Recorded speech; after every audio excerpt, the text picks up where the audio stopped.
सबसे पहले तो मैं आप सभी पत्रकार छायाकार बंधुओं का धन्यवाद करना चाहूँगा जो हरियाणा विद्यालय शिक्षा बोर्ड की समय समय पर कवरेज आम पब्लिक तक और स्टूडेंट्स तक भिजवाते रहते हैं, जिससे न केवल हमें इसमें अपने विद्यार्थियों को और अभिभावकों को सूचना भेजने में सहूलियत होती है, बल्कि अपडेटेड भी रहते हैं।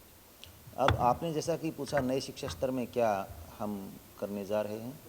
सबसे पहले तो NEP 2020 के तहत जो त्रिभाषाई फार्मूला सजेस्ट किया गया है, हमने हरियाणा विद्यालय शिक्षा बोर्ड में भी 9th क्लास से संस्कृत, पंजाबी और उर्दू 3 भाषाओं का ऑप्शन विद्यार्थियों को दिया है और विद्यार्थी 3 में से कोई भी एक भाषा इनमें से चुनेंगे। इसके साथ साथ हिंदी और इंग्लिश उनकी कंपलसरी भाषाएं रहेंगी। तो त्रिभाषाई फार्मूला लागू किया गया है। इसके अलावा सर एग्जाम सेंटर्स को लेकर किस तरह की आपकी योजनाएं हैं? कई बार पेपर आउट हो जाते हैं। बड़ा सही क्वेश्चन आपने पूछा, क्योंकि जब तक सेंटिटी और इंटीग्रिटी ऑफ एग्ज़ाम नहीं रखी जाएगी तब तक समाज में और अदर स्टेट्स में या यूँ कहिए कंट्री में भी अपने राज्य का एक यह मैसेज नहीं जा सकेगा कि यहाँ परीक्षा प्रणाली सुदृढ़ और बड़ी क्वालिटी बेस्ड है। तो हमने इस बारे में भी जैसे माननीय मुख्यमंत्री महोदय से भी हमें गाइडलाइंस मिली हैं, क्योंकि इस बार कुछ थोड़ी संभावनाएं 1-2 केंद्रों पर ऐसी रही थी जहां ढील थी। उसके आधार पर हमने ये नया एक अपना सुझाव रखा है।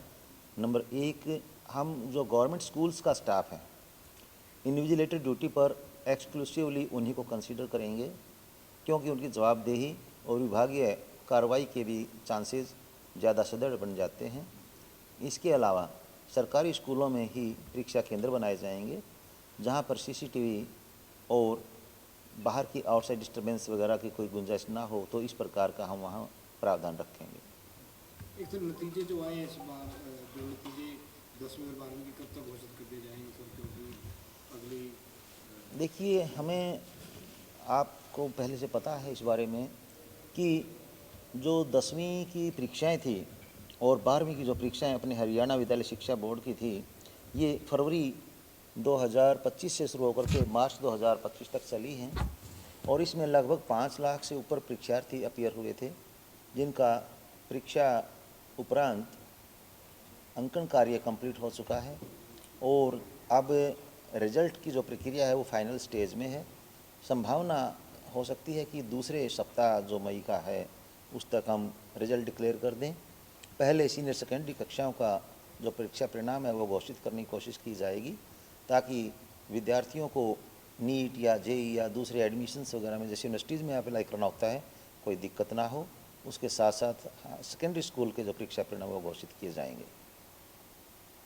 सर नई शिक्षा नीति को फिलहाल शिक्षा बोर्ड कितने प्रतिशत जो है वो लागू कर चुका है और फिलहाल किस तरह की तैयारियां हैं? अगर हम देश में अपने आप को देखें तो शिक्षा बोर्ड कहाँ स्टैंड है? जहाँ तक नई शिक्षा नीति का सवाल है, हम पहले से काफ़ी हद तक लागू कर चुके हैं। जैसे कि हमने इतिहास की पुस्तकें तो काफ़ी पहले ही क्लास 6ठी से लेकर के और 10वीं तक हरियाणा का गौरवशाली इतिहास जो है, उसके साथ साथ भारत का जो गौरवशाली इतिहास है वो शामिल कर दिया है।